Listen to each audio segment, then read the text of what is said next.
বিশ্বজুড়ে হাসির সিনেমার তালিকা তৈরি হলে কিছু চলচ্চিত্র বরাবরই উঠে আসে তাদের চিরকালীন জনপ্রিয়তা ও মজার কৌতুকের জন্য।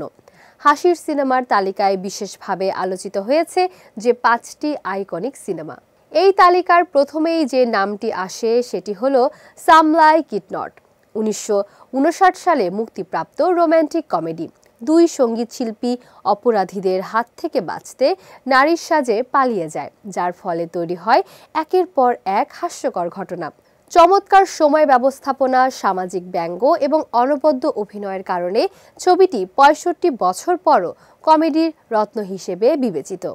তালিকার দ্বিতীয় অবস্থানে আছে দ্য গ্রেট ডিটেক্টর, 1940 সালের এই ছবি, যা চার্লি চ্যাপলিনের লেখা, পরিচালনা ও অভিনয়ে তৈরি। হিটলারের স্বৈরাচারের ওপর তীক্ষ্ণ ব্যঙ্গ এবং চ্যাপলিনের বিখ্যাত শেষ বক্তৃতার আজও দর্শকদের মুগ্ধ করে। হাসির আড়ালে সামাজিক সমালোচনাই ছবির বিশেষত্ব।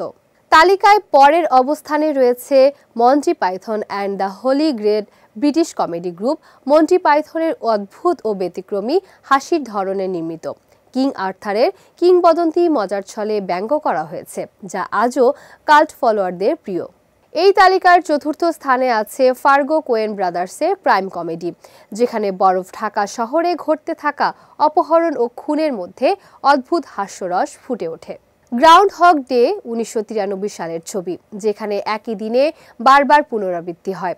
বিল মারের অভিনয় ও মজার গল্প দর্শককে দার্শনিক হাস্যরসে মুগ্ধ করে, যা দর্শক ও সমালোচকদের মতে এগুলো শুধু কমেডি নয়, সময়ের পরীক্ষায় টিকে থাকা চলচ্চিত্র শিল্পের শক্তিশালী উদাহরণ।